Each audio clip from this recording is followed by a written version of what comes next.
Good morning, नमस्कार दोस्तों। स्वागत है आपका मेरे चैनल सोलर एनर्जी में। और मैं आशा करता हूँ आप सब लोग अच्छे होंगे और अच्छा कर रहे होंगे।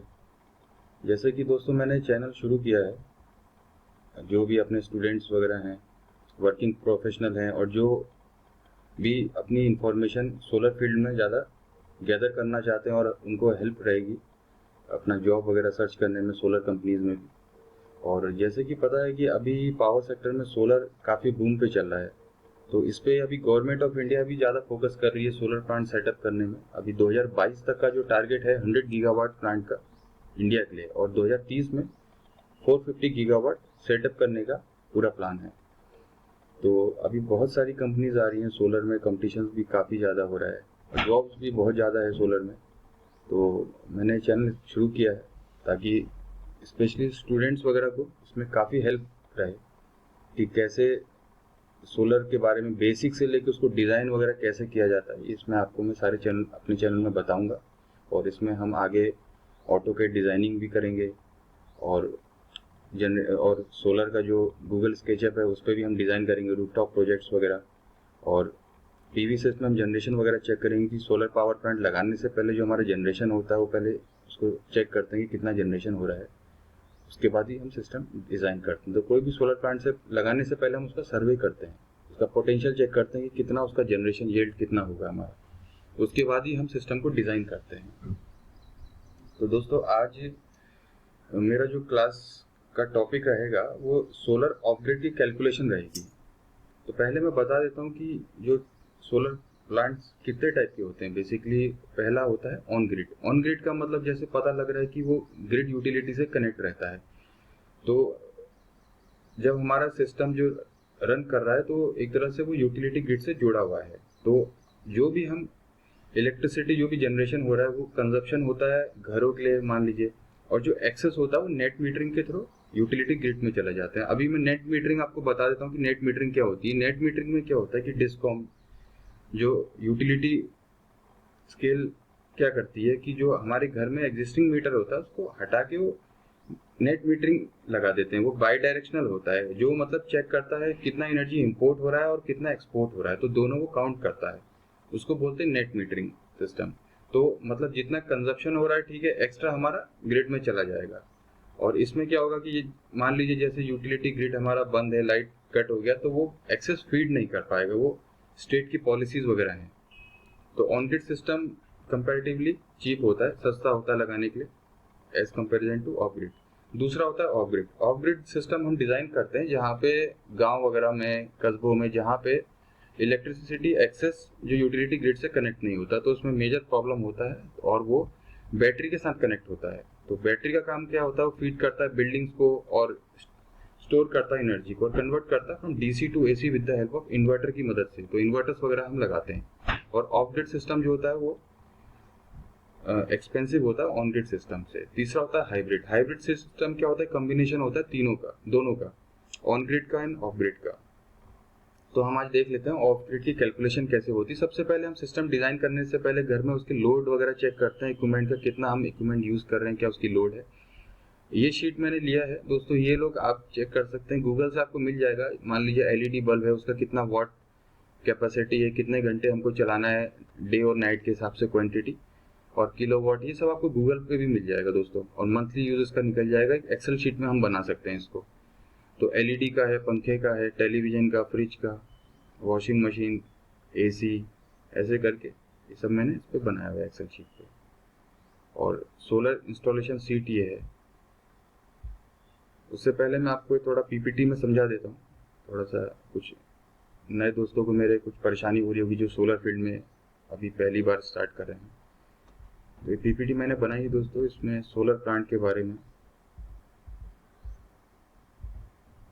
On grid system. जैसा मैंने आपको बताया दोस्तों, ये एक घर की फोटो है।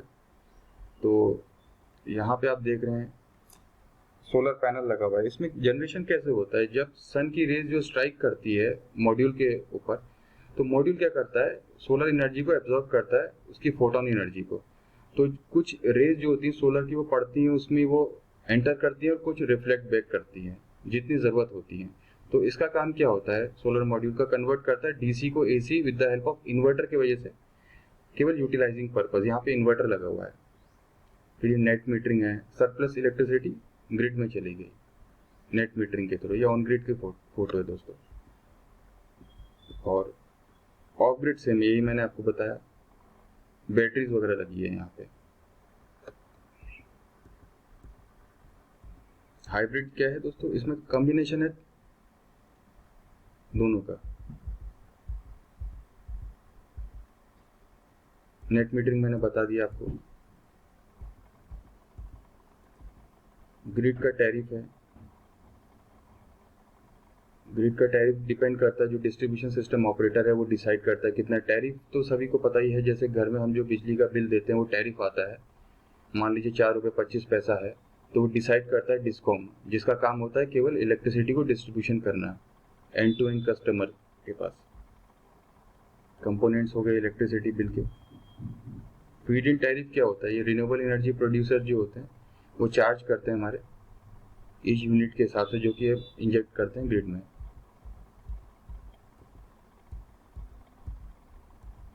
एनर्जी यील्ड सिमुलेशन से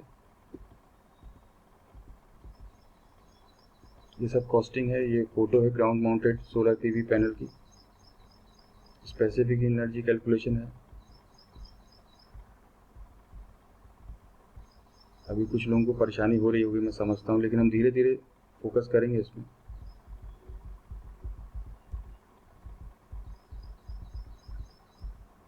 एक चीज़ ये बताना चाहूँगा, देखिए सप्लाई ब्लॉक है, तो इसमें इसकी कॉस्टिंग वगैरह क्या रहती है दोस्तों। जो मॉड्यूल्स जो हमारे होते हैं, इसकी कीमत लगभग 50 से 60% के बीच में होती है किसी भी सिस्टम को डिज़ाइन करने से पहले। और मॉड्यूल माउंटिंग स्ट्रक्चर जो उसको बेस होता है वो 15%। इन्वर्टर की कॉस्ट लगभग 5%। केबलिंग जो होती है डीसी एसी वो 5%। अर्थिंग एंड लाइटनिंग का 1 से लेके 1.5 तक आता है। इलेक्ट्रिकल आइटम्स जो भी हो गए, स्ट्रिंग बॉक्सेस, ये 4 to 5। मटेरियल एंड सिविल की कॉस्ट जो होती है आपकी 1 से लेके 2 तक। Switch yard protection system metering का 2%। एक जनरल कॉस्ट है सर्विस ब्लॉक का इतना। इसकी कॉस्ट है लगभग दोस्तों सोलर मॉड्यूल की 28 से 30 रुपीज़ पर वाट के हिसाब से। इन्वर्टर की 8 से 10। हम जो उसकी कॉस्ट निकालेंगे पर वाट के हिसाब से निकालते हैं, जो भी हमारा सिस्टम डिज़ाइन होता है। माउंटिंग स्ट्रक्चर की 3 से 7। इलेक्ट्रिकल की 2 to 3। Design implementation 6 to 7। तो टोटल कॉस्ट जो आ रही है इसकी 49 से 60 रुपीज़ पर वाट। ये अभी और कम है क्योंकि इसमें सब्सिडी वगैरह भी मिलती है।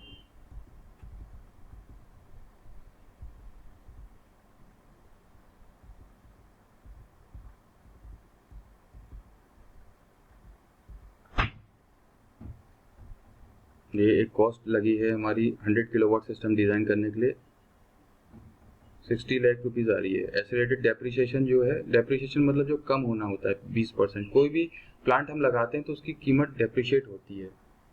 केवल लैंड छोड़ के इक्विपमेंट वगैरह की भी जो चीज़ें होती है वो डेप्रिशिएट करती है रेट, लगभग 24 लाख।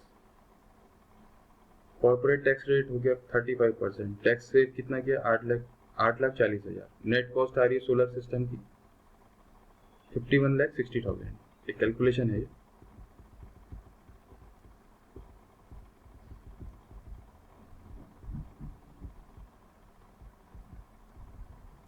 सब टैक्सेस हैं, मोड्स हो गए इसमें, कैसे हम लगाते हैं इसको। इसमें 3 टाइप्स के होते हैं लगाने का जो फंडा है।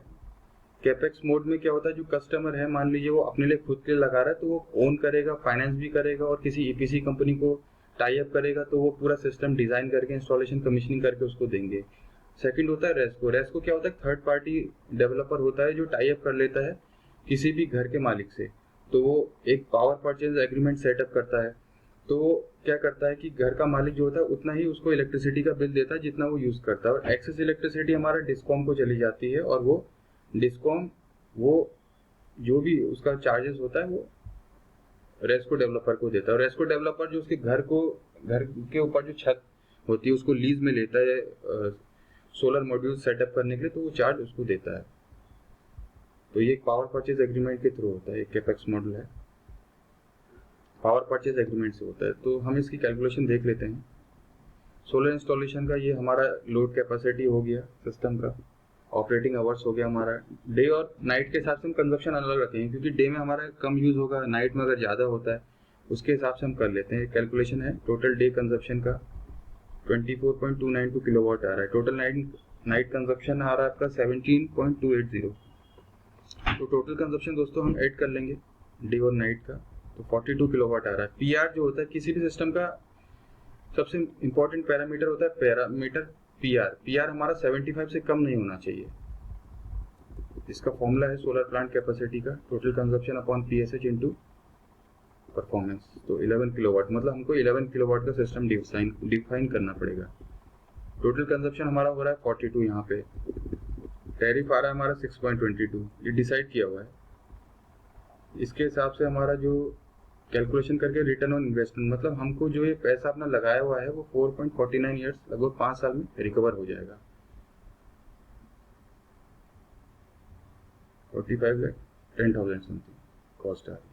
तो उसके लिए हम प्लांट की कैपेसिटी हो गई हमारी, मॉड्यूल्स हमने ले लिया 250 वाट के, टोटल मॉड्यूल हो गए 60 नंबर, बैटरीज हमने डिसाइड कर लिए है।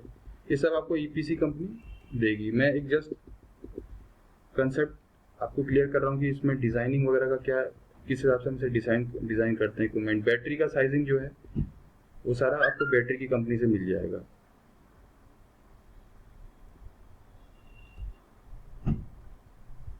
ठीक है दोस्तों, ये कैलकुलेशन आपको नेट पे भी इसको सर्च करेंगे तो आपको इक्विपमेंट की ये सारी चीज़ें डिटेल में मिल जाएगी गूगल से। बाकी हम इसको धीरे धीरे डिस्कस करेंगे आगे। और प्लीज़ मेरे चैनल को सब्सक्राइब कीजिए, लाइक कीजिए, अच्छा लगे तो कमेंट लिखिए। ठीक है, फिर मिलते हैं दोस्तों नए टॉपिक के साथ, तब तक के लिए गुड बाय।